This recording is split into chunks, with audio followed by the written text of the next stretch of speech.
L'histoire commence alors qu'un aspirant héros vêtu de noir resserre sa prise sur l'énorme épée qu'il a plantée dans la poitrine d'un dragon géant. Cet homme brutal arrache sa lame à son ennemi, laissant un trou géant dans le dragon, et son sang intérieur est maintenant du sang extérieur. Le grand dragon, enchaîné, se demande pourquoi l'humanité l'a trahi, alors même que son sang bouillant se déverse sur le sol de la grotte. Ancien et divin, le dragon bleu géant, bientôt mort, vit depuis l'époque des dieux, et pendant toutes ces années, il n'a rien fait qui puisse pousser les humains à le haïr. En réalité, il a été leur allié à une époque, mais cela importe peu à l'épéiste au sang-froid qui voulait désespérément être le personnage principal de cet anime. Sentant que la fin était proche car son sang coulait comme une fontaine, le dragon se libéra de ses chaînes et tourna son regard vers la lune. Alors que son corps commençait à s'effriter et à se briser comme tous mes espoirs et mes rêves, il implora les dieux de lui accorder la paix et le repos éternel pour son âme ancienne. Pourtant, il semble que le destin ait réservé autre chose à notre garçon. De l'obscurité jaillit une lumière, et le dragon ouvrit les yeux et se retrouva face à un couple hideux. Ils lui souhaitèrent la bienvenue dans le monde, car ils étaient sa nouvelle mère et son nouveau père. Apparemment, il n'est pas normal que les bébés ouvrent les yeux à un si jeune âge, car il se demandait s'il était doué d'une manière spéciale ou s'il s'agissait d'un bébé démon possédé. Sa grand-mère était-elle aussi aux anges, rêvant déjà qu'il deviendrait médecin. À partir de ce jour, il s'appellerait Dolan, le nom fade parfait pour correspondre à son sens de la mode fade. Dolan, que l'on ne peut confondre avec un employé de Target avec son gilet rouge, regarde le soleil se coucher sur l'humble village qu'il appelle sa maison. Alors que son ami Eri, manifestement désespéré, remontait la colline en courant pour l'appeler à la maison pour le dîner, Dolan souriait. Sa nouvelle vie était paisible, après tout, et il n'avait plus à s'inquiéter des héros qui lui trouaient la poitrine. Le paisible village de Vinly, situé loin au nord, aux confins du royaume, n'a pas grand-chose à offrir en dehors de l'agriculture, ce qui en fait un cauchemar pour tous ceux qui ne veulent pas traire des vaches toute la journée. Mais cela convient parfaitement au désir de Dolan de mener une vie paisible. À seulement 16 ans, Dolan est déjà considéré comme un adulte dans son village et vit seul. Chaque jour, il se lève tôt avec le soleil pour cultiver les champs et travailler la terre, et chaque jour, il mange un humble repas dans son humble maison, comme l'humble protagoniste qu'il est. Un jour, alors qu'il est en train de pêcher avec son frère aîné, plus oubliable, les deux parlent de la prochaine expédition de Dolan dans le marais voisin. Dylan est inquiet et se demande pourquoi Dolan ne laisse pas ce travail aux gardes. Dolan fait remarquer que la garnison locale a assez à faire pour protéger le village, et que quelqu'un doit découvrir ce qui se passe. Dolan explique que cela fait près d'un mois que personne n'a eu de nouvelles du peuple lézard qui vit dans le marais. Les lézards venaient de temps en temps au village pour échanger des grillons ou tout ce que les lézards aiment, mais maintenant personne ne sait pourquoi ils ont soudainement disparu sans laisser de traces. Comme tout bon grand frère, Dylan est toujours inquiet, et il propose à son petit frère de l'accompagner dans ce voyage. Dolan explique qu'il a fait d'énormes progrès à la salle de sport et rassure son frère, qui porte un nom beaucoup trop similaire, en lui disant que tout ira bien, qu'il est un grand garçon maintenant et qu'il veut faire sa part pour son village. Dolan vit alors le moment le plus excitant de sa vie ennuyeuse, il attrape un poisson. Sur le chemin du retour, le fier conquérant d'un couple de poissons croise ses deux amis, Malida et Albert. Ils sont stupéfaits par la quantité record de poissons, mais ils se demandent si Dolan est bien préparé pour son voyage de demain. Dolan répond qu'il se prépare depuis un certain temps déjà et remercie Malida. Elle fait partie de la garde municipale et a aidé à persuader le chef du village et les autres anciens de laisser Dolan mener cette enquête dans le marais. Malida, facilement impressionnée, dit que c'est le moins qu'elle puisse faire, compte tenu de l'aide que Dolan a apportée à l'entraînement. Ils disent à Dolan de ne s'inquiéter de rien pendant son absence et de se concentrer sur son enquête. De retour chez lui, Dolan passe du statut de roi des mers à celui de roi de la cuisine lorsqu'il prépare le dîner, vidant, écaillant et salant les poissons avant de les laisser sécher au soleil. C'est beaucoup de travail, mais à Vinly, il n'est pas rare que quelqu'un s'occupe de tout cela tout seul. Le village est isolé, comme ma vie sociale, au milieu de nulle part, et avec si peu de soldats autour, tout le monde est censé se débrouiller tout seul. L'effrayante Eri, dans toute sa gloire rousse, observe Dolan à travers une fenêtre. Elle est là pour rappeler à Dolan sa pratique de la magie, mais ce dernier se demande si elle n'a pas fait tout ce chemin juste pour lui. Quelques instants plus tard, après une incantation trop ringarde pour que je la répète, Dolan libère un éclair d'énergie magique pure de sa main et transperce proprement un mannequin d'entraînement.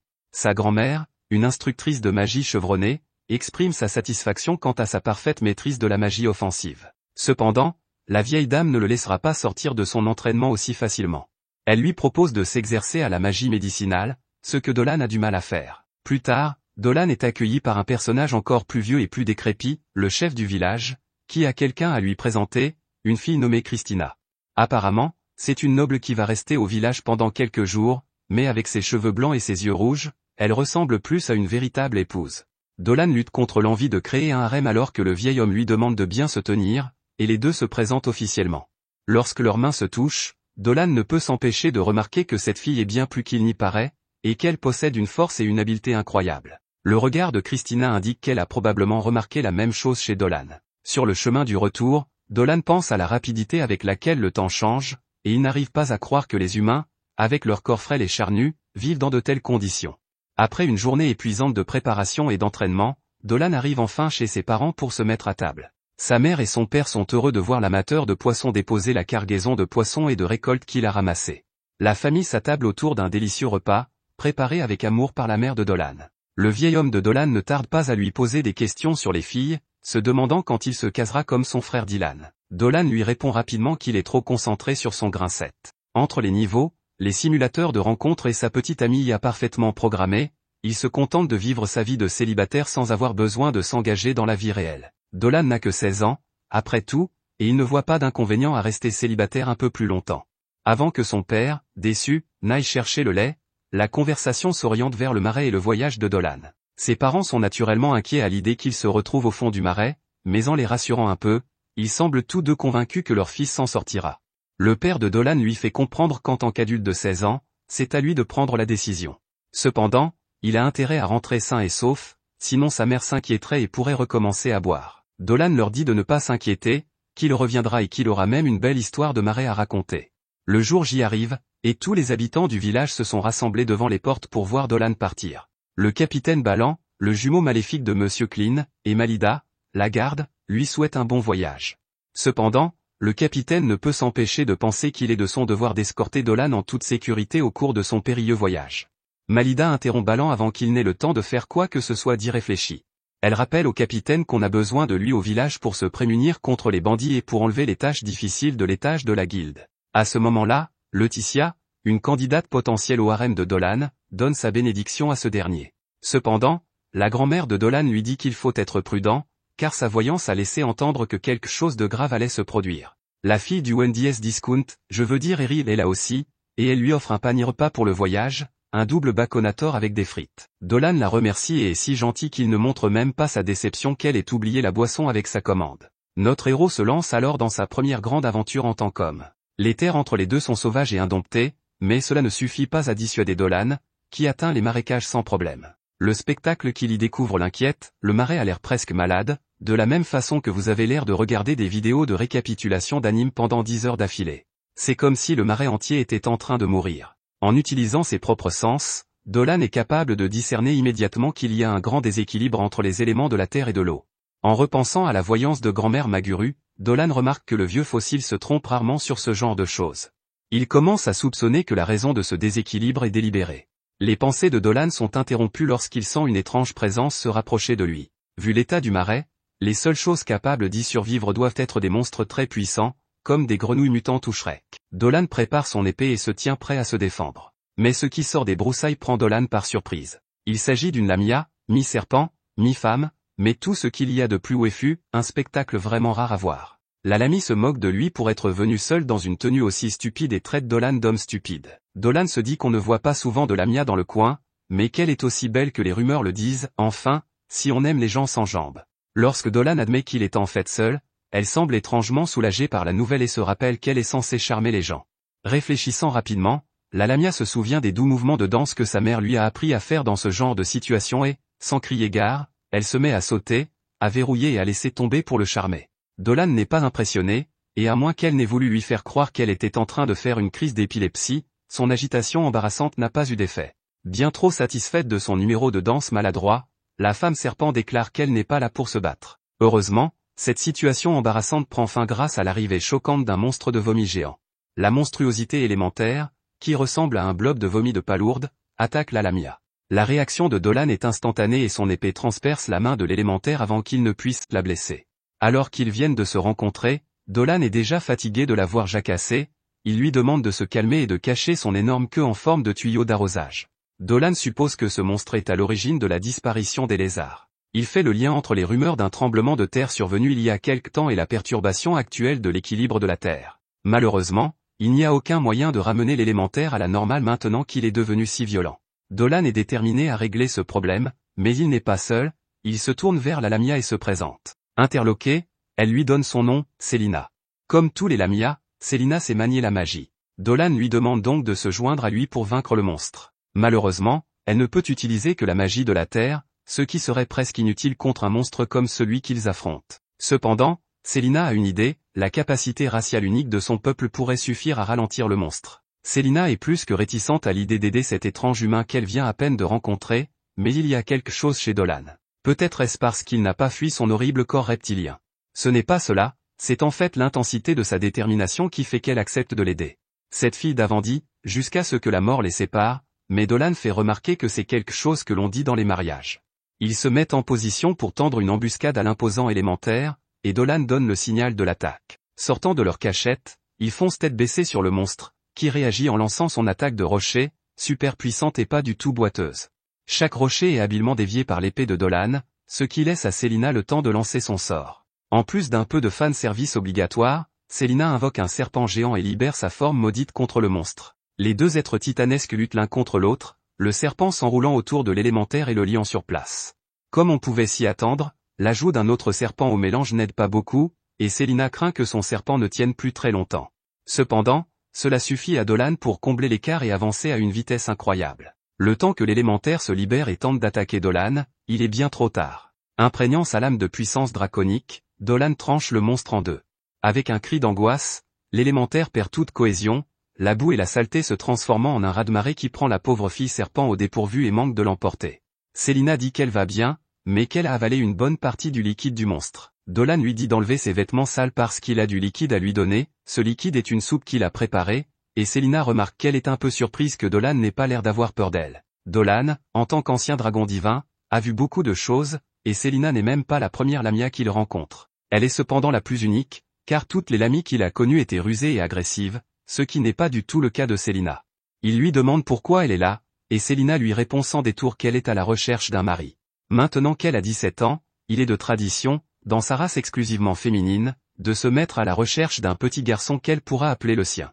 Dolan n'est pas du tout conscient de ses progrès, il lui dit qu'il la laissera emprunter sa copie de Romance Simulator 3000, Ultimate Waifu Edition. Son ignorance est peut-être une bonne chose, car les Lamias sont maudites et vénéneuses. Elles ne choisissent que des hommes forts pour les marier, car les faibles ont l'habitude de mourir du poison des Lamias après avoir développé une intrigue. Toutes ces discussions sur les fluides corporels empoisonnés et la fabrication de bébés ne font rien pour perturber Dolan, car il a un miel dit à sucré qui l'attend à la maison. Célina soupçonne Dolan de lui parler de haut, mais elle est vite détournée de son objectif lorsqu'elle goûte au ragoût épais et nourrissant de Dolan.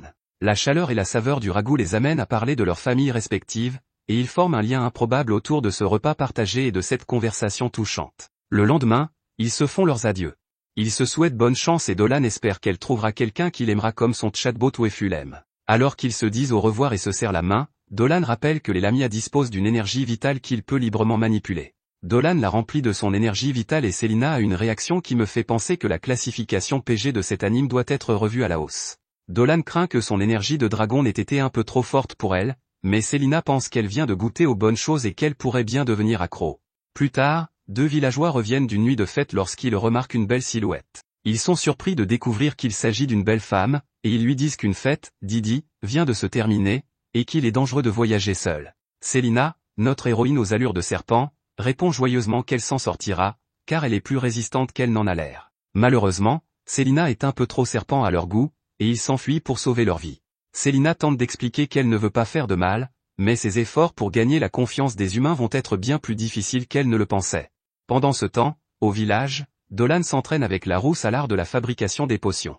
Grand-mère Maguru explique que le processus de fabrication des potions est complexe et précaire. Il nécessite des ingrédients aux propriétés magiques rares et volatiles qui, s'ils sont mal manipulés, comme le démontre Dolan lorsqu'il gâche accidentellement sa propre potion, peuvent se dérégler à la moindre erreur. Grand-mère Maguru gronde Dolan pour son manque de délicatesse, mais ce dernier affirme qu'avec quelques ajustements et la bonne recette, il pourrait devenir le prochain Ezambert. Eri craint que l'échec de Dolan ne l'ait contrarié.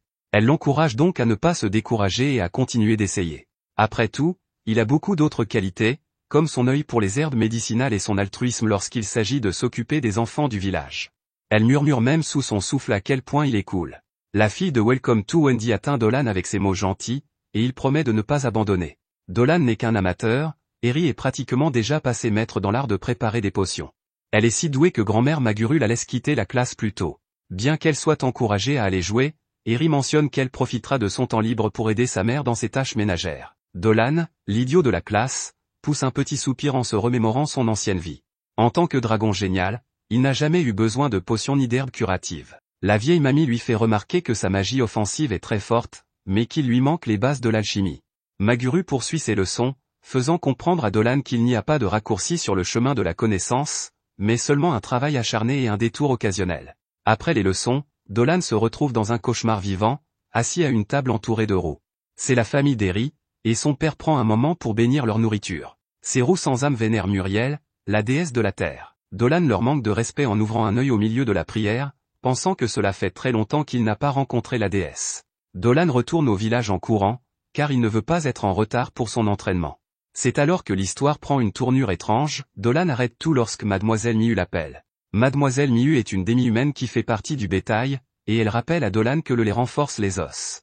Mademoiselle Miu affirme que ses cruches sont remplies de lait et propose même à Dolan de boire directement au robinet. Mademoiselle Miu doit être épuisée en permanence, car elle fournit chaque jour du lait frais aux bonnes gens du village, et son goût est si exquis que Dolan a du mal à dire non lorsqu'elle lui en offre. Notre garçon Dolan essaie de résister, il le fait vraiment, mais à la fin, il ne peut pas dire non à Mademoiselle Miu et à son breuvage spécial. Dolan la remercie pour le repas et boit une tasse entière avant de s'enfuir, un peu plus en retard pour l'entraînement. Dans sa précipitation, il ne remarque même pas Lady Christina, qui l'observe de loin. Non loin de là, Albert dirige les enfants du quartier dans leur cours de maniement de la lance. En frappant des mains, Albert leur accorde une pause lorsqu'il remarque Dolan. Mais au lieu d'aller jouer, les petits intellos se précipitent sur le grand frère Dolan, tout excités de montrer leur talent. Albert repousse les petits garnements, et l'attention de Dolan est détournée par la forêt toute proche. Il sent quelque chose de familier. C'est la présence d'un démon, mais au lieu d'avertir tout le monde pour qu'il se prépare, Dolan dit que ce n'est rien. Plus tard dans la nuit, Dolan retourne dans la forêt, une lanterne à la main. Il se demande ce que ce démon fait ici. En poussant les buissons, Dolan tombe sur le démon en question, il s'agit de Célina, qui se donne un bain à l'éponge en plein milieu de la forêt pour une raison inconnue. Dans son désarroi, Célina bascule et tombe presque à terre, mais notre Dolan est là pour la rattraper dans ses bras. À ce moment-là, Célina est rouge d'embarras et demande à Dolan de ne pas regarder, mais cela ne fait que l'embrouiller. L'homme dragon maladroit ne comprend pas pourquoi il devrait détourner le regard, et il se demande simplement si le lait de Célina a le même goût que celui de Mademoiselle Miu. Dolan explique qu'il est naturel d'avoir envie de belles choses, mais Célina en a assez de son attitude effrontée. D'une gifle dans la forêt, Célina donne au seigneur dragon un peu de considération pour les sentiments d'une femme. Désireuse de tourner la page, la conversation s'oriente vers ce que fait exactement Célina là-bas. La dernière fois qu'ils se sont parlé, elle se dirigeait vers le sud à la recherche d'un partenaire. Célina explique qu'elle a du mal à s'intégrer aux humains. Dolan comprend et est même ravi de la revoir. En fait, elle lui a manqué, maintenant qu'elle est revenue, il est impatient de l'aider de toutes les façons possibles. C'est alors que notre brillant protagoniste a une idée stupide, il dit à Célina de venir vivre avec lui pour qu'il puisse la surprendre en train de prendre un bain plus souvent. Célina ne sait plus où donner de la tête et rappelle à Dolan qu'elle est un monstre. Elle est sûre que tout le monde aura peur d'elle, mais Dolan lui explique qu'il y a déjà un tas de monstres hideux qui vivent dans le village. De plus, elle a une personnalité sympathique, elle n'aura donc aucun mal à se faire accepter par les villageois. Célina est séduite par l'idée de pouvoir se lier d'amitié avec les humains, et lorsque Dolan lui dit qu'il serait ravi qu'elle vive avec lui, elle semble convaincue par l'idée. À ce stade, même Dolan, qui n'a aucune idée de la situation, commence à voir à quel point tout cela devient un flirt. C'est alors que Célina révèle qu'elle cherchait Dolan. Comme on s'en doutait, après leur dernière rencontre, Dolan lui avait donné un peu de son énergie spirituelle, il s'avère que c'était si bon qu'elle est venue la goûter 2 fois. Célina en parle comme si c'était la meilleure chose qui soit, et Dolan dit qu'il la remplira de son énergie vitale chaque fois qu'elle le voudra quand ils vivront ensemble. Dolan sait exactement ce qu'il fait en donnant à Célina un autre goût de son doux pouvoir spirituel. Tandis que Célina se laisse faire, Dolan lui explique son plan pour qu'elle emménage avec lui. De retour au village, un mystère se prépare. Nous retrouvons Monsieur Incléant et le garde autour d'une offrande, un gibier fraîchement attrapé. Alors que beaucoup verraient cela comme un festin gratuit, le capitaine voit un problème. C'est la 3e fois en autant de jours que quelqu'un ou quelque chose laisse ces étranges offrandes.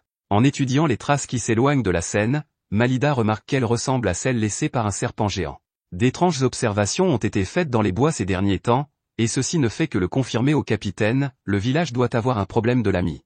Tout le monde est effrayé, car les lamias sont généralement des monstres puissants et dangereux. Le chef du village, âgé de 100 ans, est toujours en vie et convoque tous les anciens pour une réunion d'urgence. Dans la salle se trouve le père de Dolan, la vieille dame Maguru et même Christina. Ils discutent du problème, et s'ils sont tous d'accord pour dire que la présence d'un démon aussi puissant ne peut qu'entraîner des problèmes pour leur village, ils ne comprennent pas pourquoi ils laissent de si délicieux cadeaux jour après jour. Malida se considère un peu comme une gourmande, et elle se dit que le poisson qu'ils ont trouvé était délicieux. Le monsieur propre que l'on voit dans les cauchemars fait les yeux doux à la lieutenante et lui rappelle de rester concentré. Pour lui, il n'y a qu'une seule solution, il veut rassembler une force de frappe pour rechercher et éliminer cette menace avant qu'il ne soit trop tard. Les autres anciens lui disent de se calmer avant que la sueur sur son crâne chauve et brillant n'aveugle tout le monde dans la pièce. Un lamia n'est pas une mince affaire, c'est un démon puissant qui pourrait causer de graves dommages aux quelques soldats qui défendent le village, et il ne suffit pas d'utiliser le nettoyant universel du capitaine pour y remédier. Non, loin de là, Dolan les entend d'une manière ou d'une autre. Il ne savait pas qu'il existait un fossé aussi profond entre les humains et les monstres, mais il est certain que Selena les convaincra. Les délibérations des anciens s'interrompent rapidement avant que grand-mère Maguru n'intervienne pour mettre de l'ordre dans le chaos. Elle réprimande le capitaine Balan, reconnaissant son attention et sa diligence lorsqu'il s'agit de protéger le village, mais elle lui fait remarquer que cela l'a empêché de voir l'évidence. Cette lamia essayait clairement de faire une sorte de déclaration pacifique, et la vieille dame est sûre qu'elle peut le prouver. Elle a tout prévu et annonce à tout le monde que quelqu'un est en route. Comme prévu, Eri fait irruption dans la pièce comme l'enfant démon maudit qu'elle est, munie d'un charme de voyance. Tout le monde est surpris par l'arrivée soudaine de la petite fille, mais lorsque grand-mère Maguru étudie les résultats de sa voyance, elle arrive à une conclusion définitive, il y a certainement, sans aucun doute, sans équivoque, de très bonnes chances que cette femme serpent soit finalement de bon augure. Elle appelle à la patience et à la compassion, et pour l'instant, il semble que les anciens soient d'accord. Dolan continue d'écouter tout cela avec les pouvoirs de son personnage principal, tout en faisant semblant de travailler. Il entend la déclaration de la grand-mère et ne peut s'empêcher de se réjouir, son plan fonctionne et il est temps de passer à la phase finale. En courant vers la cachette de Selena dans la forêt, Dolan transmet la nouvelle et son excitation est presque palpable. Tout se mettait en place à la perfection. Selena ayant quitté les offrandes, les villageois ont un peu moins peur des lamias, et il est peu probable que les anciens convoquent l'équipe d'élimination. Avec tout cet enthousiasme, Dolan décide qu'il est temps de terminer leur complot en beauté. Au début de la journée, le capitaine Balan a rassemblé les soldats et leur annonce la nouvelle qu'ils connaissent déjà, une lamie a été aperçue. Balan prononce un vibrant discours devant les hommes, les incitant à la vigilance et leur rappelant leur devoir de protéger leur village, quel qu'en soit le prix. Le fils de Balan, Toro, est présent, l'un des jeunes garçons qui s'entraîne à la lance. En voyant son père dans son armure, Toro éprouve un sentiment de fierté à voir son père imberbe accomplir des tâches. Ce rassemblement a attiré la plupart des gros bonnets de la ville. Le capitaine est accompagné de son bras droit, Malida, et de la nonne guerrière Laetitia, réputée pour ses miracles. Dolan s'attend à ce que sa présence pose problème, car son évangile condamne les malfaiteurs et, s'il n'y prend garde, elle pourrait monter le village contre Selena. Pourtant, malgré tous les problèmes qu'il pourrait causer, leur présence à tous est parfaite pour son plan. Dolan a confiance non seulement dans son plan, mais aussi dans Selena. Si tout se passe bien, il sait que les habitants du village l'accueilleront à bras ouverts. Depuis son poste d'observation dans les bois voisins, Selena se cache et manque de se mouiller de nervosité. Se rappelant le plan de Dolan, Selena attendait son heure et son signal. Dolan devait foncer tête baissée dans une meute de monstres qu'il savait être à proximité, et c'était à Selena d'intervenir à la toute dernière minute et de le sauver devant tout le monde. Risqué mais héroïque, un moyen sûr de gagner la confiance de tous, un plan génial élaboré par notre brillant protagoniste sans aucune possibilité que les choses tournent mal. C'est alors qu'un garde sort des bois en courant, hurlant de peur parce qu'il est poursuivi. Balan ne tarde pas à donner des ordres à ses gardes et à les préparer à affronter le lamia qu'il suppose être en train d'arriver. Dolan n'a pas donné le signal à son ami caché dans les buissons, et Selena se demande si une autre lamia est apparue. Cependant, ce qui émerge des bois n'est pas un serpent, une bête massive et féroce, connue sous le nom d'ours en armure, laisse échapper un rugissement monstrueux en renversant des arbres et en fonçant dans la clairière. Balan est choqué, et il sait que ces hommes ne peuvent pas faire face à cette menace. Il ordonne la retraite, mais dans la confusion, Toro s'avère être le personnage le plus inutile de cet anime, et il est assommé. Voyant le petit Toro comme un casse-croûte parce que son père l'a déjà abandonné, Winnie l'ourson atteint de la rage commence à avancer sur le garçon. Heureusement, Dolan n'est pas un lâche comme le chauve et il se précipite, mais il se rend compte qu'il n'arrivera pas à temps. Malheureusement, Dolan décide qu'il devra utiliser ses pouvoirs de dragon devant tout le monde, mais Selena sort de nulle part pour encaisser l'attaque du monstre. Selena est méchamment blessée et tout le monde est choqué de voir qu'un lamia a risqué sa vie pour protéger des humains. Luttant contre la douleur, Selena tourne ses yeux maudits vers l'ours, et quelque chose de sinistre commence à se produire. Utilisant le pouvoir spécial de son ascendance lamia, Selena envoûte l'esprit de l'ours en armure. Elle lui dit de retourner dans la forêt, et l'ours muet est incapable de résister. La rage disparaît de son museau hargneux en quelques instants, et il fait demi-tour et s'en va comme on le lui a ordonné. Les villageois ont du mal à croire ce qu'ils viennent de voir, il s'agit des yeux du mal, une magie puissante. Malgré les tonnes de sang qui coulent dans son dos, Celaena s'inquiète plus pour Toro et Dolan que pour elle-même. Balan et les autres gardes sont sortis de leur torpeur, et le capitaine exige maintenant à haute voix que la Lamiane s'éloigne de Dolan et Toro. Dolan envoie Toro à son père, mais Dolan reste aux côtés de Celaena. Il discute avec le capitaine, affirmant qu'il ne quittera pas la fille qui lui a sauvé la vie et celle du Taurillon. Balan est furieux car il sait que les démons sont dangereux. Dolan n'en démord pas, déterminé à protéger Celaena de ce qui l'attend, et même Malida commence à se demander si la jeune fille n'est pas si mauvaise que ça. Le capitaine ne comprend plus rien à la situation, comme la plupart de ses cheveux, et il veut poser quelques questions à la fille serpent. Elle répond fidèlement et révèle que c'est bien elle qui a laissé des cadeaux au village. Elle avoue également qu'elle a fait un voyage mais qu'elle s'est sentie trop seule pour le supporter, que son père était humain et que tout ce qu'elle voulait, c'était apprendre des humains et se lier d'amitié avec eux. Les yeux fermés et les mains jointes, elle s'incline devant Balan et les autres villageois, les suppliant de lui donner une chance. Elle dit qu'elle a sauvé les garçons parce qu'elle ne voulait pas que leur famille soit triste, et elle déclare qu'elle ne fera jamais de mal aux humains. Ses sanglots et ses hémorragies ne suffisent pas à convaincre le capitaine Balan, en colère, qui se tourne alors vers sœur Laetitia pour qu'elle le guide. Dans ce qui ne peut être décrit que comme le miracle le plus ridiculement pratique jamais mis à l'écran, Laetitia est en pleine communion avec sa déesse Muriel. Les larmes aux yeux, Laetitia transmet la parole de la Sainte Mère de la Terre, cette Lamia n'était pas une créature maléfique, elle était comme eux, et ils devaient vivre ensemble en harmonie. La prêtresse reconnaît également que Celaena a gardé les yeux fermés pendant tout ce temps pour ne pas effrayer les villageois avec ses pouvoirs de mauvais œil. Laetitia lui demande de les ouvrir enfin, mais au moment où elle le fait, Celaena s'effondre. Après s'être réveillée, Celaena est conduite à sa nouvelle maison dans le village, gracieuseté de ses habitants reconnaissants.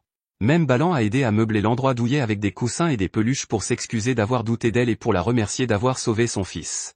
L'enfant maudit des enfers maudit l'endroit rien qu'en parlant, et elle dit qu'ils ne savent pas grand-chose sur les Lamia, et qu'en tant que bons voisins, ils devraient apprendre à se connaître davantage. Dolan s'avance et tend la main à Celaena. La scène se déroule comme si c'était une bonne chose qu'il ait menti à tous ceux qui se soucient de lui, et les deux prétendus étrangers font semblant de se rencontrer à nouveau pour la première fois. Celaena et ses amis font alors joyeusement connaissance. Dolan réfléchit à ce qui vient de se passer et se rend compte que sa bonne amie Muriel lui a vraiment rendu service. Cette nuit-là, Dolan prend sa forme astrale, qu'il n'a pas utilisée depuis des lustres, afin d'échapper à son hideux corps humain et de rendre visite à son plus saint allié. Dolan ne peut s'éloigner de lui-même assez vite, et sa forme prend celle de son ancien moi, le puissant dragon fantôme aux yeux bleus. Là, au-delà du royaume des mortels, il trouve une ville dans le ciel. Muriel, la déesse mère, attend le dragon trop musclé. Elle semble sortir d'un défilé de mode céleste, et c'est une amie de longue date de notre héros. Dolan l'appelle accidentellement, déesse, et Muriel le taquine en lui disant qu'il a dû très bien s'adapter à sa nouvelle vie s'il a commencé à l'appeler ainsi. Muriel, qui fait preuve d'un grand sens du développement, dit qu'elle sait déjà pourquoi il est ici, c'est à propos de la Lamia. Dolan la remercie abondamment d'avoir aidé son ami reptile Kudjat, et il se demande comment la déesse a pu le reconnaître dans sa nouvelle vie de garçon de ferme ennuyeux et mal habillé. Muriel répond que c'était assez facile quand elle a senti son esprit dans les prières des villageois. Elle remarque que son esprit est maintenant plein de vie et de joie, alors que son ancien moi était fatigué de vivre. Dolan est d'accord, se rappelant le moment où l'épée du héros lui a transpercé le cœur, comme lui lorsqu'il n'y a pas de bon anime à regarder, Dolan n'a rien ressenti d'autre que le soulagement que sa fin soit enfin arrivée. En tant qu'humain, il a appris beaucoup de choses sur la vie des mortels, sur la dureté de leur existence à la surface et sur la brièveté de leur séjour sur Terre. Cela l'a manifestement changé, et Muriel voit que c'est pour le mieux. Elle utilise ses ailes, qui sont attachées à son arrière-train pour une raison quelconque, et s'envole vers notre garçon. Elle est contente que Dolan soit heureux maintenant, et elle souhaite que Celaena le soit aussi. Après un dernier remerciement, Dolan retourne à son corps humain, beaucoup moins musclé et moins froid, mais il est soudain réveillé en sursaut par notre fille serpent préférée qui fait irruption devant sa porte d'entrée. Elle est excitée parce que c'est aujourd'hui que Dolan a promis de planter des pommes de terre avec Christina. Dans la capitale en pleine effervescence, nous voyons une jeune femme marcher à toute allure dans les couloirs, une lettre à la main. Dans cet endroit, des petites fées pas plus grandes qu'une main s'affairent comme des moustiques, effectuant toutes sortes de tâches au salaire minimum, comme être portier, trier les livres, et l'une d'entre elles remet même la lettre que la jeune fille portait au doyen de l'académie. Elle partage l'excitation de la jeune fille lorsqu'elle apprend que la lettre vient de Christina, la fierté de l'académie. Au lieu d'ouvrir la lettre comme une personne normale, Olivia claque des doigts, la lettre se déplie d'elle-même et nous commençons à voir comment Christina passe ses journées dans le village de Brun. L'entraînement au combat est quotidien dans le village, et nous assistons à un combat entre Christina et Malida, alors que la foule observe le combat de chats depuis la ligne de touche. Les spectateurs sont stupéfaits, car ils n'ont jamais vu leur vice-capitaine se battre aussi durement.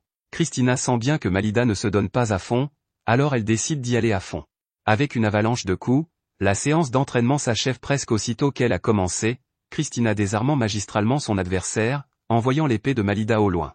Malida est un peu choquée, mais elle accepte la défaite avec grâce.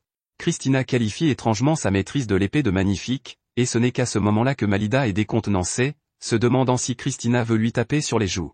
Monsieur Propre leur demande de se déplacer pour qu'ils puissent passer la serpillière, et il organise un festin pour célébrer la victoire de Christina. L'albinos est stupéfaite par la gentillesse de tout le monde et n'arrive pas à croire qu'ils l'ont accepté si rapidement. Ce soir-là, cette ville s'avère être exactement ce qui plaît à Christina, car les filles du coin lui font remarquer à quel point elle est jolie. Dwayne, The Rock, Johnson tentent de la séduire, mais les autres gars l'avertissent que le capitaine Ballan est un fêtard. Avant que Christina n'ait le temps de répondre, les autres chassent Ballan, qui se contente de 2 autres victimes pour la nuit. Un non-dit perturbe Selena, qui regarde les gars partir pour aller s'enivrer. Plus tard dans la nuit, Christina assiste au départ des 3 stoges. Incapable de dormir, probablement parce qu'elle porte littéralement tous ses vêtements au lit, Christina a l'idée parfaite pour l'aider à se détendre, un entraînement intense à l'épée.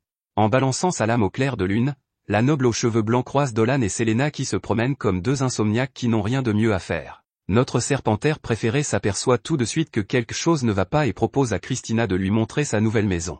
Selena se dirige directement vers son lit, son endroit préféré de la maison, et invite Christina à la rejoindre. La douce Dolan l'encourage à le faire, mais l'avertit que si le lit est agréable pour une lamia, il ne conviendra peut-être pas aussi bien à un humain. Christina ne se laisse pas décourager et s'enfonce dans le foin et les coussins, il s'avère que le lit est finalement assez confortable. Selena dit que c'est Balded qui a eu l'idée du lit, et Christina est surprise. Comme elle est très bavarde, Selena explique que la femme vache est en fait la femme de Ballan. Tout le monde adore ces énormes bidons de lait, et tous les villageois rivalisent même pour savoir qui peut en boire le plus. Au fur et à mesure que les filles discutent, il s'avère que Christina ignore beaucoup de choses sur les habitants du village. Dolan est bientôt attiré dans le lit pour se joindre à tous les commérages juteux. Tous 3 discutent joyeusement toute la nuit et Dolan se dit que toutes ces années d'entraînement sur le simulateur de rencontre ont finalement porté leurs fruits. Le lendemain, Christina rejoint Selena à la taverne, et elle trouve Jeff Bezos sous stéroïdes en train de se vanter de sa capacité à boire. Il s'avère qu'il ne parlait pas d'alcool, mais du lait de sa femme. Ballan s'avère vraiment bizarre, car il aime regarder les autres boire le lait de sa femme, et il dit à ses copains de profiter du bar laitier à volonté de sa femme. Christina explique alors qu'elle est venue goûter le lait mondialement connu de Mademoiselle Miu. Miu veut qu'elle goûte son lot le plus frais, alors elle s'empresse d'aller se traire elle-même. Le méchant Jeff Bezos est impressionné par la quantité de lait de sa femme que Christina est capable de boire, et il la met au défi de boire un bon vieux verre. Christina accepte avec enthousiasme son défi, mais lui dit de ne pas s'énerver lorsqu'elle vide les bidons de sa femme. Les 2 hommes boivent une chope après l'autre, et tout le monde est horrifié de voir à quel point tout cela est bizarre. Bientôt, il devient évident que le champion de longue date des produits laitiers a du mal à suivre Christina, et Ballan finit par s'effondrer dans la défaite. Tout le monde fait la fête et s'amuse. Alors qu'il semblait que les choses ne pouvaient pas être plus étranges, Miu présente sa fille, Mil. Miu a l'intention de lancer un nouveau produit dans sa gamme de produits laitiers, et elle veut que la championne des buveurs de lait en ait la primeur. Mil lui tend le lait, et Christina n'hésite pas, elle adore ce produit, et lorsqu'elle en redemande, Mil est aux anges. Alors que cette scène terriblement gênante prend fin, nous retournons dans la capitale. La doyenne Olivia est ravie que son élève préféré de l'académie de magie se fasse des amis, mais elle apprend que des rumeurs sur Christina ont déjà commencé à se répandre, notamment sur le fait qu'elle s'est liée d'amitié avec une lamia. Kiren, une sorcière borgne, s'approche d'Olivia et lui pose des questions sur Selena. Kiren met Olivia sur les nerfs car elle s'inquiète des dangers que pourrait représenter un tel démon. Olivia lui fait remarquer que Kiren est employée par le gouvernement général et que son travail ne consiste pas à s'inquiéter pour une petite fille serpent. Kiren, elle, ne pense pas que les humains devraient vivre avec des monstres dangereux comme les lamias. Ce qui la préoccupe également, c'est la récente série de disparitions. Olivia tente de détourner les soupçons de Kiren en évoquant la bénédiction de Muriel pour que les lamias vivent en paix dans le village, mais l'agaçante sorcière ne se laisse pas faire. Elle convoque le seigneur des lieux, qui règne techniquement sur le village et qui a l'air d'un abruti. Lui et son chapeau absurde ne perdent pas une seconde avant de décider que Kiren a raison, et il dit qu'il enverra ses hommes au village pour rappeler à tout le monde qui dirige les rues. De retour à Bran, Selena et Christina mettent leur temps à profit pour planter des pommes de terre. Dolan les observe et s'amuse de leur approche très particulière de l'agriculture. La technique de Selena est tout simplement erronée, et Christina utilise sa force brute comme un barbare pour percer des trous dans la terre. À ce moment-là, elles sont interrompues par une agitation dans le village. Le seigneur noir de tout à l'heure est là, ainsi que son stupide chapeau. Il se présente sous le nom de Gorda, tandis que ses soldats encerclent Dolan et Selena. Il accuse Dolan d'avoir amené la dangereuse Lamia sur leur terre sacrée, mais la prêtresse Parami prend leur défense, rappelant à Gorda la bénédiction de la déesse Muriel. Gorda dit qu'il ne contestera pas la parole de Dieu, mais qu'il doit quand même s'assurer que la Lamia n'est pas une menace, ce qui donne l'impression qu'il conteste en fait la parole de leur Dieu. Dolan pense que les Royals n'ont pas envoyé l'équipe d'élimination des Lamia, et il se demande ce qu'ils recherchent vraiment. Gorda exige qu'ils le rejoignent dans la capitale afin qu'ils puissent déterminer si elle est un problème ou non. Bien sûr, Dolan, le héros, insiste pour qu'ils viennent, car c'est lui qui l'a incité à rejoindre le village. Le seigneur estime que cela leur faciliterait la tâche et autorise Dolan à l'accompagner. Alors que les deux sont emmenés, Christina n'est pas contente de tout cela et décide qu'elle doit parler de la situation au directeur. Utilisant sa magie, Christina s'enchante et part à la vitesse de l'éclair, aussi vite que vous courez vers vos ordinateurs lorsque vous entendez qu'Anime Planet vient de sortir une nouvelle vidéo. Pendant le trajet en chariot jusqu'à la ville, Selena fait bonne figure, mais notre héros, le génie du dragon, sait ce qu'elle pense. Il lui dit de ne pas s'inquiéter et la rapproche de lui. C'est une chose que sa mère avait l'habitude de faire lorsqu'il était inquiet, et cela l'aidait toujours. Dolan lui fait comprendre que tout ira bien. Si, à un moment ou à un autre, elle s'excuse d'être ce qu'elle est, elle peut s'attendre à une sévère leçon de sa part qui durera toute la nuit. Soudain, les portes de la doyenne Olivia s'ouvrent et son thé se répand partout tandis que son étudiante préférée débarque en trombe. Christina est là pour parler de ce qui est arrivé à Selena, et elle n'accepte pas de réponse négative. L'esclave fait d'Olivia sert du thé à Christina et lui explique que ce n'est pas le fait de Gorda, mais de la sorcière Kiren. Kiren est plus haut placée et elle soupçonne Selena d'être impliquée dans les récentes disparitions. Christina la défend et Olivia reconnaît que la fille au serpent écailleux ne peut pas être impliquée. Malheureusement, si Kiren décide de lui faire porter le chapeau, personne ne pourra rien faire. Christina est horrifiée d'entendre cela, et nous avons un aperçu de la sorcière maléfique, elle est manifestement en train de préparer quelque chose, et nous voyons que les soldats qui escortent Dolan et Selena préparent également quelque chose de sinistre. Quelques instants plus tard, Dolan et Selena discutent en secret avec celui qui ressemble à un champignon. Ce que dit le champignon ambulant choque nos deux héros au plus haut point. Nous voyons ensuite Christina, à qui il manque toutes les parties importantes de ses lunettes, discuter de l'enlèvement de Selena et de la sorcière Kiren, qui l'a amenée en ville en la soupçonnant. Christina est scandalisée par cette injustice, mais la doyenne, malgré sa position, ne peut pas se permettre de bouger pour l'instant, sans abuser de son autorité légale. Comme si les choses n'allaient pas assez mal, Olivia fait part de ses inquiétudes à propos d'une autre affaire. Ailleurs, Dolan et Selena sont amenés devant Kiren, qui prend la même pose qu'à l'accoutumée. La sorcière est surprise car elle n'a pas remarqué notre héros insipide qui se tenait là, et elle souhaite la bienvenue à nos héros dans la ville de Galois. Kiren ordonne au petit homme champignon de revenir et de finir de rédiger son rapport avant d'inviter Dolan et Selena à se joindre à elle pour le dîner. La préparation est impeccable et Selena est enchantée par les mets délicieux. Dolan, lui, ne se laisse pas distraire et va droit au but. Kiren les surprend en leur disant que les formalités administratives concernant le séjour de Selena au village seront réglées demain matin à la première heure, mais que pour l'instant, ils devraient tous profiter du repas. La courtoisie de la sorcière contribue grandement à calmer les craintes de Selena, qui pensait qu'elle allait être tuée parce qu'elle était une personne à serpent. Kiren lui assure que même si elle soupçonnait Selena de manipuler les villageois avec ses yeux maléfiques, maintenant qu'elles se sont rencontrées, elle ne peut pas imaginer que Selena puisse faire quelque chose d'aussi maléfique. Elle assure au duo qu'il n'y a pas lieu de s'inquiéter, mais la musique inquiétante en arrière-plan ne plaide pas en sa faveur. De retour au bureau du doyen, nous découvrons que le champignon est arrivé, et sa propre musique sinistre joue en arrière-plan. Christina est alarmée par son apparition soudaine, mais le gouverneur entre calmement et l'informe qu'il doit parler au doyen immédiatement. Pour en revenir au dîner, Kiren leur demande s'ils apprécient le vin, qui semble faire l'affaire. Dolan est assez éméché, mais la sensation est étrange, et la sorcière admire la beauté de Selena, ses cheveux dorés, ses yeux bleus brillants, ses écailles chatoyantes, elle est vraiment unique. Kiren révèle enfin son autre œil et ses mauvaises intentions en déclarant qu'elle a hâte de manger la lamia jusqu'au dernier morceau. Il s'avère que Kiren a utilisé le même tranquillisant pour chevaux que Didi utilise pour corser les boissons des gens, et nos deux héros tombent inconscients. De retour à la bibliothèque, le gouverneur hésite à révéler quelque chose, mais il décide qu'il est temps de rompre l'accord de confidentialité que Kiren lui a fait signer. Il commence par évoquer la vague de disparition qui a frappé la ville. Il semble que de nombreuses jeunes femmes se soient volatilisées sans laisser de traces. Christina en a entendu parler, et elle sait aussi qu'aucune d'entre elles n'a été retrouvée à ce jour. La jeune fille impolie et impatiente demande alors à l'homme champignon de lui dire quel est le rapport entre tout cela et Selena. Gorda mentionne qu'il y a un ancien mage dans la ville qui aurait plus de 300 ans. Christina suppose immédiatement qu'il s'agit du doyen, mais on la corrige avec colère. Il s'avère que ce mage est humain, mais aucun humain ne peut vivre aussi longtemps sans avoir recours à une magie interdite. Gorda soupçonne que les rumeurs selon lesquelles ce mage aurait volé la jeunesse de ces femmes kidnappées ne sont pas que des on-dit, et on dit maintenant que ce mage ancien a des vues sur nos Lamia. Les trois hommes décident rapidement de se rendre au domaine de Kiren pour mettre un terme à cette folie. De retour à la maison des fous, nous découvrons, sans surprise, que Kiren possède un donjon souterrain sous sa maison. Selena est allongée sur une table, sur le point d'être disséquée au nom de la bonne cuisine. Kiren se tient au-dessus d'elle, l'eau à la bouche à l'idée de la vitalité qu'elle s'apprête à ôter à notre pauvre Lamia. Prenant un scalpel, Kiren se dit qu'elle va d'abord enlever une partie de la peau et qu'elle décidera du reste plus tard. Heureusement, Dolan réussit à faire sortir la kétamine de son organisme et se réveille. Alors qu'il n'était que ligoté et attaché, il se défait facilement de ses liens et prévient Kiren de ne pas toucher à Selena. Dolan remarque que Kiren a griffonné sur le sol, mais il est horrifié de constater que ses petits dessins sont faits de sang. Il semble que Kiren fasse cela depuis longtemps. Kiren se rend vite compte que Dolan n'est pas aussi humain qu'il en a l'air. Dolan demande combien de personnes la sorcière a tué, mais Kiren ne s'excuse pas et révèle qu'elle a arrêté de compter après sa 100e victime. Elle expérimente la vie depuis des centaines d'années, prélevant des morceaux de ses sujets pour se renouveler et conserver sa beauté, sa jambe, son bras, même sa peau, tous prélevés sur des filles de toute race.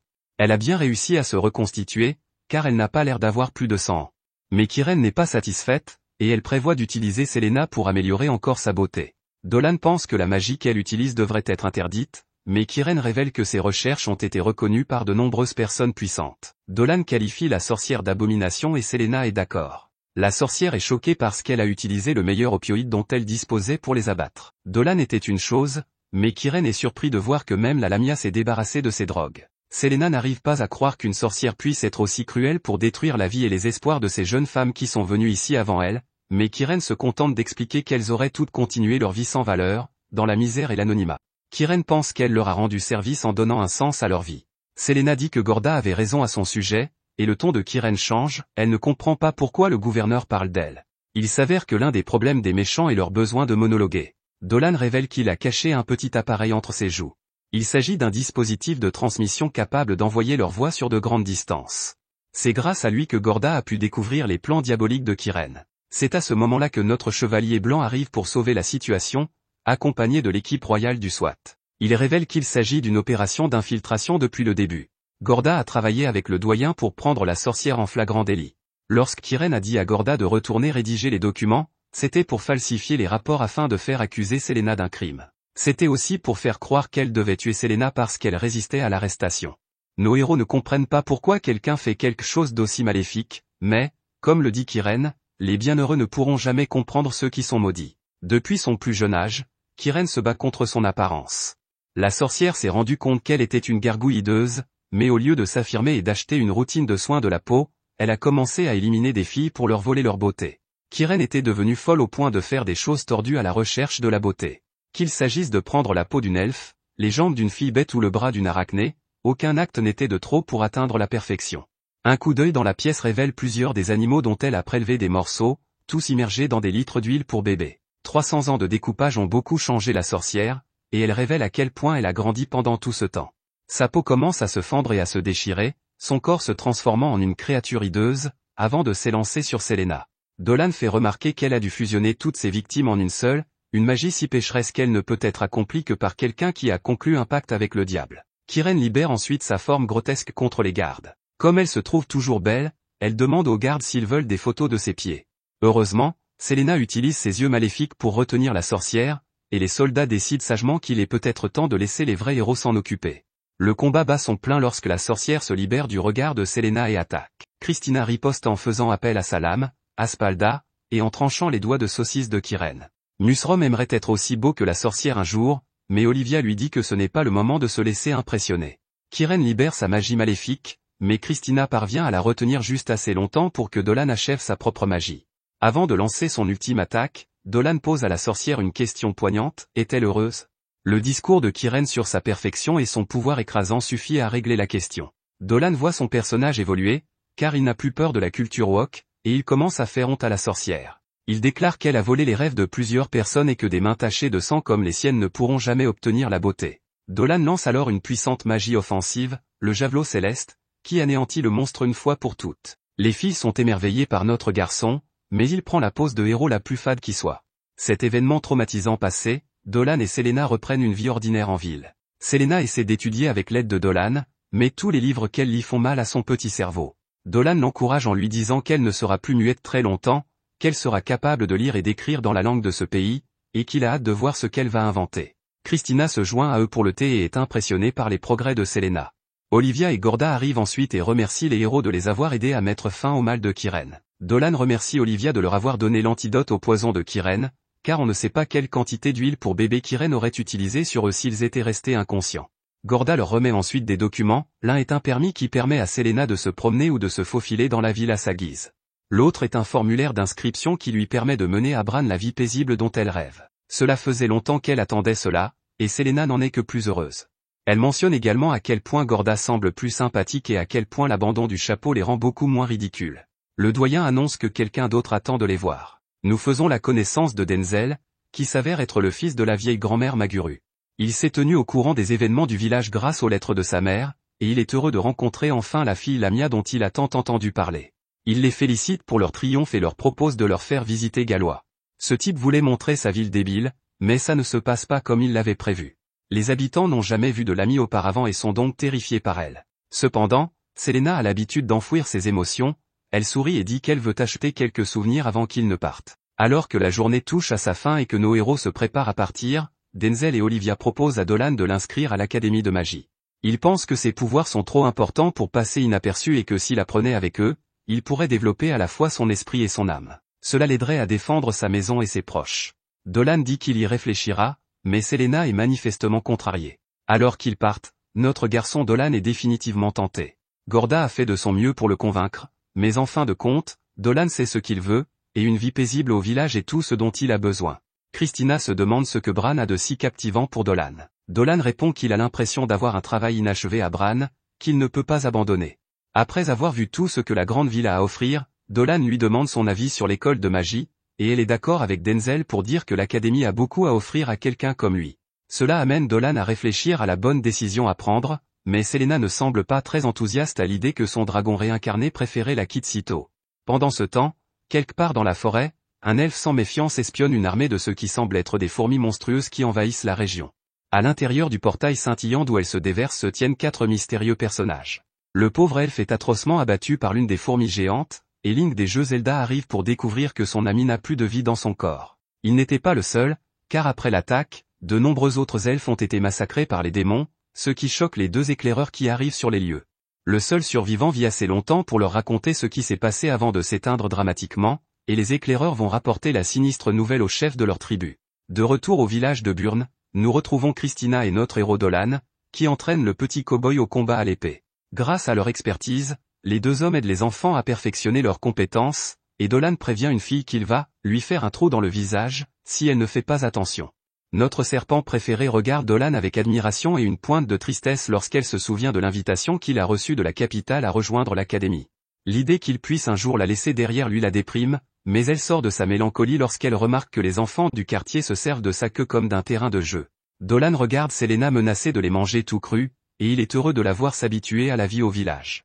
Une fois l'entraînement terminé, Christina lui fait part d'une requête, elle veut pénétrer dans la forêt pour faire avancer l'intrigue. Des rumeurs circulent sur l'existence de bêtes vicieuses, et Christina est impatiente de tester ses compétences face à elle. Dolan, dans son plus bel uniforme de gérant de Target, hésite face au danger, mais Christina sait exactement ce qu'il faut dire. Elle mentionne que les cochons de la région n'ont pas pu traverser la forêt depuis que ces bêtes sont apparues, et si elle ne les aide pas, qui sait combien le village souffrira si ces cochons restent malheureux. Ils doivent faire ce qui est le mieux pour le village et ce qui est le mieux pour leur futur petit déjeuner.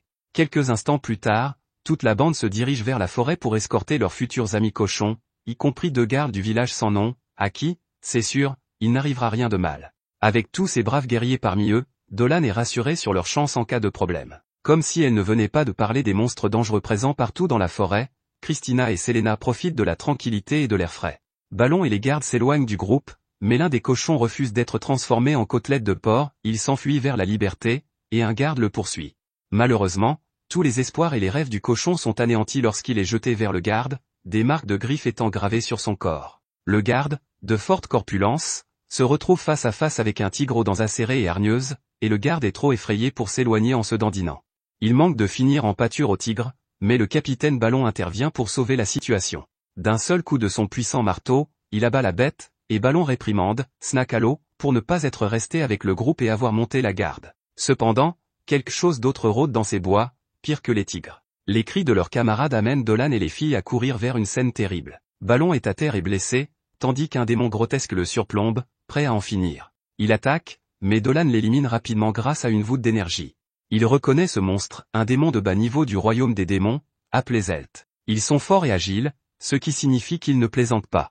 Christina est curieuse de savoir comment Dolan en sait autant, mais le démon se rétablit, prêt pour le deuxième round. Dolan dit qu'il va retenir son attention pour qu'elle puisse l'abattre. Avec une incantation ringarde, Dolan libère une décharge d'énergie qui étourdit le démon, et Christina entre en scène pour donner à sa tête un peu de répit par rapport au reste du corps. Le monstre est vaincu, mais, étrangement, Dolan demande que la véritable identité de ce démon soit tenue secrète. Ce soir-là, l'ancien, dont les sourcils sont si lourds qu'il ne peut même pas ouvrir les yeux, réunit les chefs de la ville pour discuter de ce qui s'est passé, et tout le monde est préoccupé par le sort de Balon. Le tigre était déjà un problème, mais cette nouvelle menace inconnue les met tous sur les nerfs. Si le tigre a été assez fort pour battre leur capitaine sosie de vin diesel, alors Burn est en danger. L'assistante de l'aîné, grand-mère Maguru, arrive et annonce que Balon s'en sortira. Elle a cependant une mauvaise nouvelle, les cheveux de Balon ne repousseront jamais. De plus, ce qui a coupé Balon n'est pas une créature ordinaire. Dolan lui demande ce qu'elle pense de ce qui se passe dans la forêt, mais la vieille dame répond simplement que c'est ce qui arrive dans la vie à la frontière, que des choses bizarres et horribles se produisent et qu'il vaut mieux laisser la nature suivre son cours. Dolan n'est pas satisfait de cette réponse qui met fin à l'intrigue et demande à pouvoir enquêter immédiatement dans la forêt. Maguru doit se rendre à un tournoi de bingo, alors elle accepte, mais pas sans s'assurer qu'il a des renforts d'abord. Le chevalier et la lamia se portent volontaires, mais le chef manque de se briser la colonne vertébrale en se levant. Il est horrifié à l'idée que Christina se mette en danger, surtout après avoir promis de garantir sa sécurité à Gorda et à l'académie.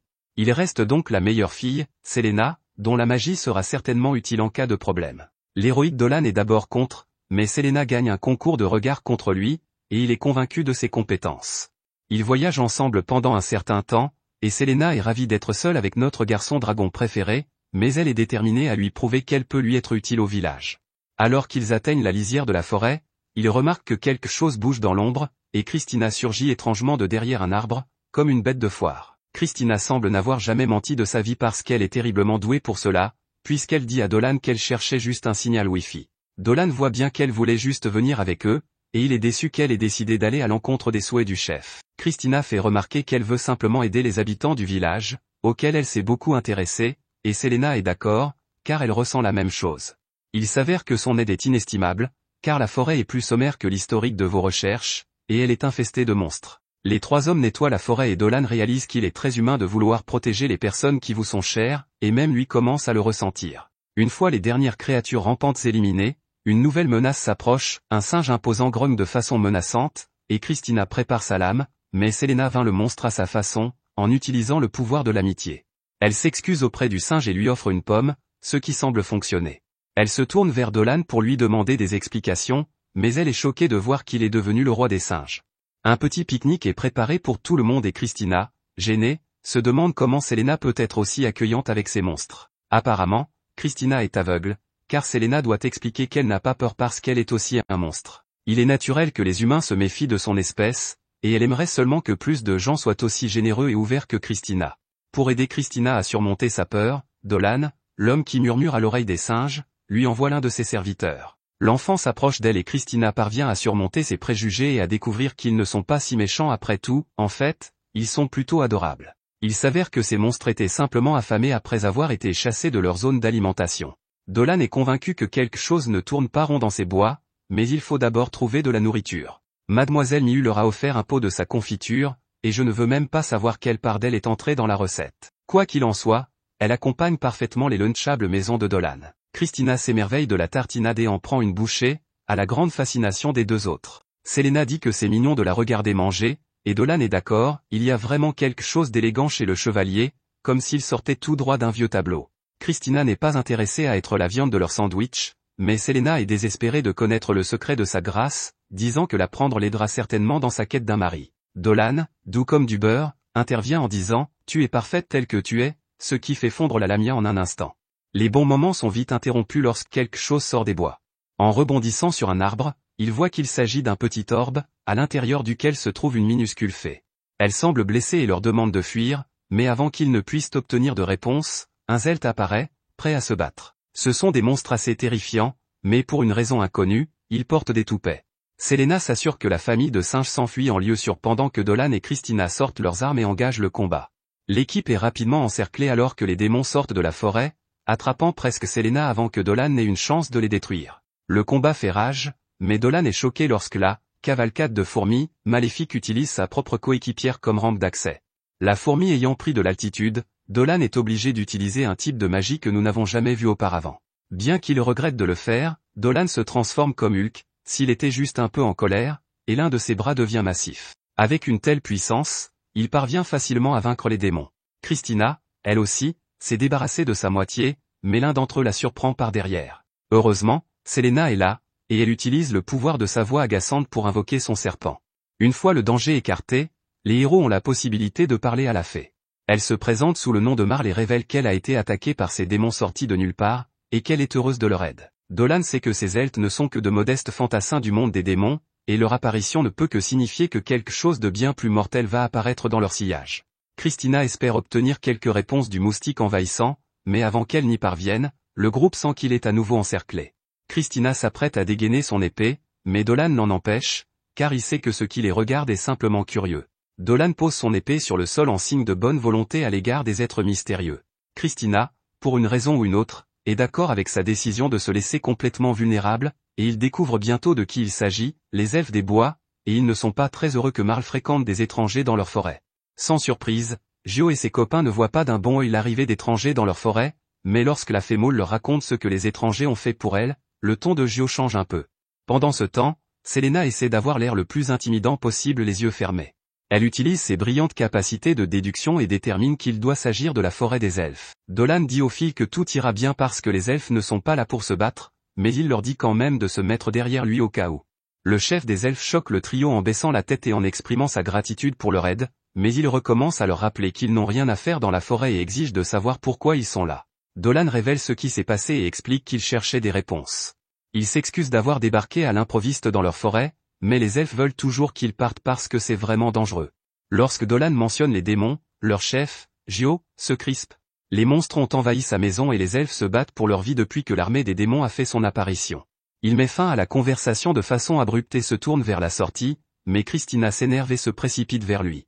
Elle veut savoir ce qu'il fait pour remédier à la situation, si les elfes sont assez nombreux pour lutter contre cette menace et si la nouvelle de l'arrivée de l'armée de démons a été transmise au reste du monde. Elle s'emporte un peu dans son excitation et manque de se faire transpercer de flèches, mais Dolan et Selena la ramènent à la raison. Christina s'excuse d'avoir dépassé les bornes, mais insiste sur le fait que les elfes sont en danger. Combattre un seul de ces démons a été un véritable défi, alors pour que la forêt en soit remplie, les elfes doivent être en grande difficulté. Ils se rendent vite compte que s'ils travaillent ensemble, ils auront plus de chances de sauver la forêt. En entendant cela, les elfes se rendent compte qu'ils ont affaire à des gens courageux, et que ce Dolan ne doit pas être si mauvais que Cécile a réussi à intégrer ses filles fougueuses dans son équipe. Maule explique à tout le monde que non seulement elles sont amicales, mais qu'elles ont aussi réussi à vaincre les démons. Dolan n'était pas convaincu par la petite fée au début, mais il est maintenant reconnaissant d'avoir sa petite mais puissante personnalité à ses côtés. Compte tenu de ce qu'il sait maintenant, il comprend qu'il doit bien y avoir une porte démoniaque quelque part dans cette forêt. Si elle est ouverte et qu'elle crache des démons, c'est que quelqu'un la contrôle, et les elfes doivent la fermer avant qu'elle ne s'ouvre complètement, car s'ils ne le font pas, des monstres encore plus puissants en sortiront. Dolan arrête cette mentalité négative et se rappelle qu'il détruira tous les monstres puissants qui menacent ce monde, même si cela signifie que les gens découvriront l'âme de dragon qui est en lui. Même si sa vie paisible au village est ruinée, il jure d'arrêter l'invasion, quel qu'en soit le prix. Dolan propose alors de faire équipe, mais le chef elfe hésite. Heureusement, sa sœur, beaucoup plus intelligente, vient lui rappeler que son peuple a besoin de toute l'aide possible. Ces paroles pénètrent le crâne épais de Gio, qui accepte de s'allier avec nos héros. Avec l'aide du trio, ils pourront mettre fin à la menace démoniaque une fois pour toutes. Ils sont sur le point de sceller l'accord par une poignée de main ferme lorsque le monde entier se met à trembler autour d'eux. La porte des démons a été ouverte et, par là, une nouvelle mauvaise nouvelle se profile à l'horizon. 3 puissants chevaliers démons entrent à grands pas dans la forêt par le portail, tous plus effrayants les uns que les autres. Il n'y a pas de temps à perdre, Dolan agit donc rapidement. Utilisant la magie du vent pour augmenter leur vitesse, lui et les autres courent vers le village des elfes, désespérés de devoir refermer la porte avant que tout ne soit perdu. Aucune invasion démoniaque ne serait complète sans une Loli démoniaque, et celle-ci n'est pas différente. La Loli est ravie de faire des ravages dans ce nouveau monde, mais les deux autres, beaucoup moins adorables, lui rappellent qu'ils ne sont que la pointe de la lance de l'invasion. Leur tâche consiste à préparer les choses pour leur maître et à récupérer quelque chose d'important dans la forêt. Ils se demandent où est leur quatrième membre, mais le gros rouge, appelé Georges, ne peut pas attendre, il veut jouer à un jeu. Il sait que les elfes ne sont pas loin et met les autres au défi de savoir qui les trouvera le premier. Le gros métal, qui ressemble à un grille-pain, dit qu'il n'est pas intéressé par de tels insectes, mais cela n'empêche pas son partenaire de s'enfoncer dans les bois à la recherche de nouveaux objets de jeu. Pendant ce temps, le Loli salive à l'idée de semer la pagaille et n'a qu'une hâte, commencer. Les elfes repoussent la horde de démons et s'efforcent de protéger leur village contre les assauts incessants des elfes. Les choses vont de mal en pis lorsque Georges arrive et annonce fièrement que c'est la guerre. Il utilise son bras de méga man et, d'un seul coup, détruit les défenses des elfes comme s'il s'agissait de papier. Non loin de là, Gio reçoit un avertissement des esprits de la forêt concernant la nouvelle menace qui pèse sur le village. Ils doivent se dépêcher, mais ce ne sera pas facile avec tous ces démons de moindre importance qui leur barrent la route. De retour au village, Georges mène la grande vie, se délectant du chaos qui règne. Il s'apprête à massacrer un elfe en particulier quand, soudain, sa lance est stoppée net. Des lianes commencent à s'enrouler autour de son corps, faisant pousser des fleurs qui sucent son sang et sapent sa magie. Le chevalier démoniaque est mis à genoux et maintenu en place alors qu'un nouveau joueur entre dans la mêlée. Le grand homme maudit son nouvel ennemi tandis que la rose noire, Diadra, se dévoile. Dolan et le reste du groupe ont presque atteint le village, mais les démons les empêchent de progresser. Dolan prononce une incantation magique et fait tomber du ciel une tempête de flèches magiques. Les talents d'épéiste de Christina et les pouvoirs de lamentation de Selena le soutiennent et lui permettent de se frayer un chemin à travers la horde, jusqu'à l'entrée secrète du village elfique. Avant d'entrer, Dolan donne aux filles des pierres magiques, les mêmes que celles qu'il a ramassées au tout début, lorsqu'il a rencontré Selena dans le marais. Il leur dit qu'elles peuvent utiliser ces pierres pour libérer une magie puissante, et Christina ne veut pas gâcher cette opportunité. Brandissant le puissant pouvoir de la pierre, elle déclenche une énorme tornade qui fait voler les démons. Selena poursuit en retournant la terre contre eux. Dolan est déterminé à rappeler à tout le monde qu'il est le personnage principal, et il lance un sort d'explosion massive. Les dernières frites sont éliminées par l'équipe, ce qui impressionne vraiment Gio, qui se demande où ils ont caché une telle puissance. S'il avait su qu'ils étaient si capables, il leur aurait demandé de l'aide plus tôt, mais il n'y a pas de temps à perdre pour cela maintenant, pas tant que le village est toujours en danger. Non loin de là, Georges se fait encore démolir par une plante, et la gothique condamne le démon pour son attaque. L'audace d'écraser ses fleurs, de détruire sa forêt et de tuer ses animaux est un péché trop grave pour être pardonné. Elle déclare que le démon paiera pour ses crimes, mais Georges se contente de lui rire au nez. Il dit à la sorcière que le vrai péché est d'être faible. Elle lui fait remarquer qu'elle l'a battu très facilement, et que la faiblesse n'est qu'un autre crime dont Diadra l'accuse.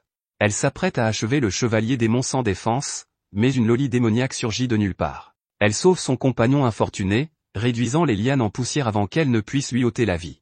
Elle se présente comme l'un des 4 chevaliers du monde des démons, Rafflesia. Heureusement, nos héros sont enfin arrivés au village, mais celui-ci est sur le point d'être détruit.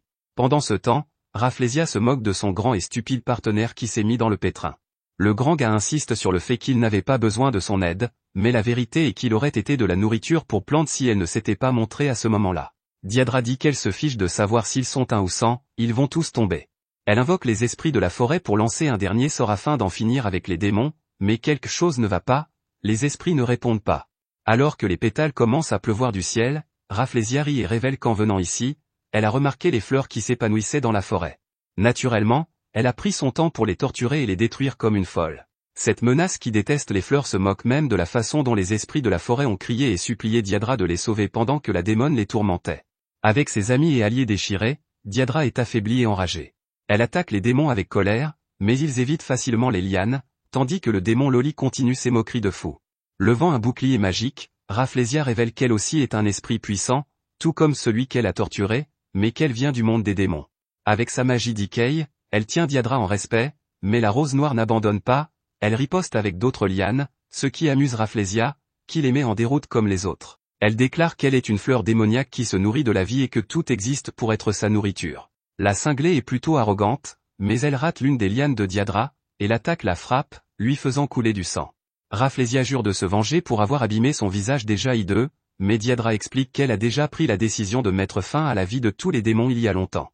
Enfin, Georges ne reste pas inactif et se précipite, brisant les défenses de Diadra avec sa lance avant que Rafflesia ne profite de l'occasion pour se venger. Diadra sent son mana s'épuiser et ses blessures ne guérissent pas comme elles le devraient. Les choses vont mal et Diadra regrette de ne pas avoir pu venger sa famille. C'est alors qu'un éclair de lumière dans le ciel rompt l'obscurité et que quelque chose arrive en trompe dans la mêlée, faisant vaciller les deux démons.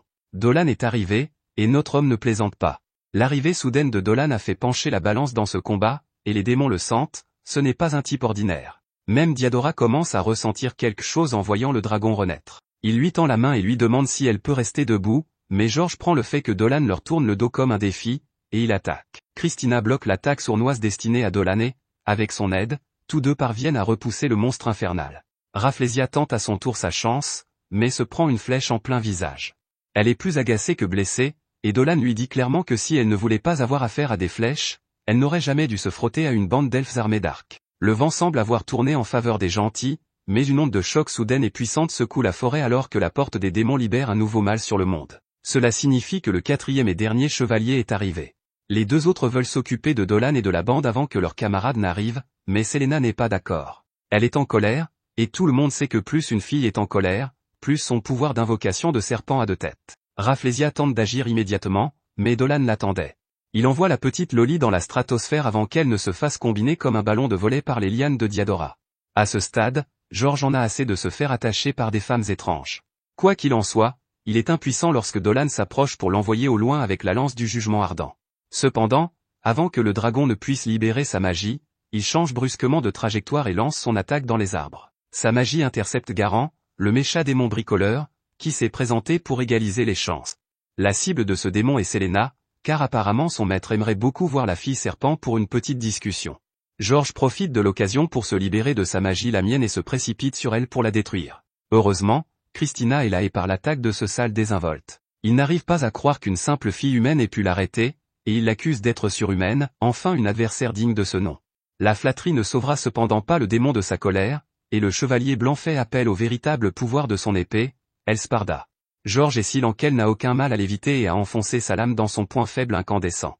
Pendant ce temps, Selena se tourne vers la monstruosité de métal et dit qu'elle va s'en occuper. Grâce à sa magie de terre, elle parvient à l'immobiliser pour que sa malédiction lamienne puisse atteindre son but. Garant se contente d'ignorer son attaque comme s'il s'agissait d'un simple vent. Il lui demande de réessayer, et Selena répond à ses railleries avec son serpent enroulé, mais peu importe ce qu'elle lui lance, rien ne semble ébranler le monstre. Garant semble presque déçu de son incapacité à l'achever, mais avant qu'il ne puisse faire le moindre mal, Dolan s'interpose et lui assène un uppercut brutal dans les parties brillantes de son corps. Dolan déclare que la bataille est presque terminée, mais en réalité, elle ne fait que commencer. Les choses vont de mal en pis lorsque le puissant démon George arrive sur les lieux avec un atterrissage de super-héros. À ce stade, les elfes ont réussi à repousser les démons de moindre importance, mais cette bonne nouvelle ne suffit pas à apaiser la peur de Gio. L'aura puissante qui émane de ce nouvel ennemi en armure est stupéfiante, et même les autres démons semblent avoir peur de lui. George s'excuse auprès de Garant pour l'interruption pendant que Dolan étudie le démon, arrivant à la conclusion que ce monstre n'est pas du tout comme les autres. George est d'un autre niveau, un être créé pour le plaisir de la bataille et rien d'autre. Il est impressionné par Dolan, le félicite d'avoir réussi à blesser ses congénères et le défie en duel pour tester leur force. Dolan n'est pas du genre à reculer devant un défi et se précipite dans la mêlée pour se présenter à cet ennemi arrogant. Alors qu'il croise le fer, Dolan utilise brièvement ses pouvoirs de dragon et George reconnaît quelque chose de familier chez ce prétendu humain.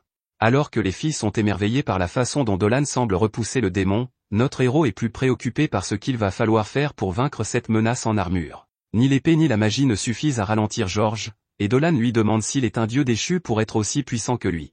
George n'est guère surpris que Dolan ait réussi à découvrir sa véritable identité d'un simple coup d'œil, puisqu'il n'est pas ce qu'il semble être. Frustré, Dolan sait qu'il ne peut pas gagner sans son véritable pouvoir, mais s'il devait le libérer ici, il y aurait trop de dommages collatéraux pour le village et ses habitants. Les deux hommes conviennent que ce duel n'est pas un concours de mots, mais un combat avec des lames, et ils s'affrontent une fois de plus. L'assaut de George est brutal, mais Dolan parvient tout de même à porter un coup. La coupure est tout au plus superficielle, mais George est ravi d'avoir trouvé un adversaire aussi intéressant dans ce monde, et il commence à rassembler une immense quantité de mana pour sa prochaine attaque. Rafflesia et George en profitent pour mettre notre héros en double équipe, tandis que Garant empêche les filles de l'interrompre. 1 ou 100, quel que soit le nombre de faibles jetés sur Dolan, cela ne suffira pas à l'arrêter, et il se débarrasse facilement de ces interférences gênantes. Cependant, la distraction est suffisante pour donner à George le temps de terminer ses préparatifs. La magie du démon commence à faire trembler la forêt tout entière tandis que sa puissance s'élève et transperce les cieux. Le dragon renaissant ne sourcille pas et n'essaie même pas de se dérober. Selena crie de peur, mais Dolan lui lance un regard qui lui rappelle qu'il est le protagoniste de cet anime. Au lieu d'essayer de fuir, Dolan brandit sa lame et se prépare. Avec une conviction inébranlable, il prend l'attaque de George de plein fouet et tranche l'attaque ultime en deux, déviant la force sans dommage. Le dieu déchu est très impressionné par cet homme qui n'est pas si humain que cela. Il pensait que ce travail dans le monde des mortels serait ennuyeux, mais son adversaire lui a fait gagner du temps. Notre héros l'a beaucoup amusé, mais Dolan ne se bat pas seulement pour divertir. C'est alors que George s'aperçoit que l'attention de Dolan se porte sur les mortels qu'il essaie de protéger. Il se rend compte que Dolan ne peut pas le combattre à pleine puissance sans mettre en danger tous ceux qui l'entourent, alors le démon propose quelque chose à haute voix pour que tout le monde l'entende. Il appelle les elfes de la forêt et leur donne un choix simple, continuer à lutter en vain contre un ennemi qu'ils ne peuvent espérer vaincre, ou les rejoindre et vivre. Dans 3 jours, les démons reviendront dans ce village et ce jour-là, ils devront choisir entre la miséricorde et la ruine. Les 3 autres chevaliers sont vraiment déçus d'apprendre qu'ils partent avant d'avoir pu terminer le combat, en particulier George, qui dit à Christina qu'il n'oubliera jamais l'humiliation qu'elle lui a fait subir. Christina, pour sa part, ne se souvient déjà plus de qui il est. Rafflesia prévient qu'elle reviendra pour Diadora, mais la sorcière gothique jure de venger la forêt pour tous les torts que la foule de démons a causés. George leur rappelle qu'ils seront de retour dans 3 jours, et Dolan leur dit qu'il les attendra. Alors que George et les autres partent, le chevalier démoniaque n'arrive pas à croire qu'il a réellement affronté le dragon face à face. Le combat soudainement terminé, Selena se jette dans les bras de Dolan, morte d'inquiétude. Le sourire qu'il lui a adressé à la fin lui a fait croire que tout était fini. Heureusement, ils s'en sortent tous les 2 indemnes. Personne ne semble s'en soucier, mais Christina va bien elle aussi et a beaucoup de questions à poser à Dolan, mais pour l'instant, ils doivent parler aux elfes. Ils suivent Gio à travers le village elfique et ne peuvent s'empêcher de sentir le regard troublant des gens, qui ne semblent pas vouloir d'eux. Dolan leur explique qu'ils sont arrivés à un mauvais moment et qu'ils gagneront la confiance des elfes par leurs actions. Ils sont emmenés à la rencontre du chef, Dio, un vieil homme souriant comme s'il ne venait pas de voir son monde presque anéanti par les démons. Il est accompagné de 2 autres énergumènes et de Diadora, et tout cela ressemble étrangement au conseil des anciens de Burn. Le vieil elfe remercie le trio pour son aide dans la lutte contre l'invasion des démons, ainsi que pour avoir sauvé Maul, la fée. Il présente un poilu appelé Vlek et Elsine, l'araignée locale. Chacun d'entre eux est le chef respectif de son peuple et, ensemble, ils forment le commandement qui veille sur la forêt.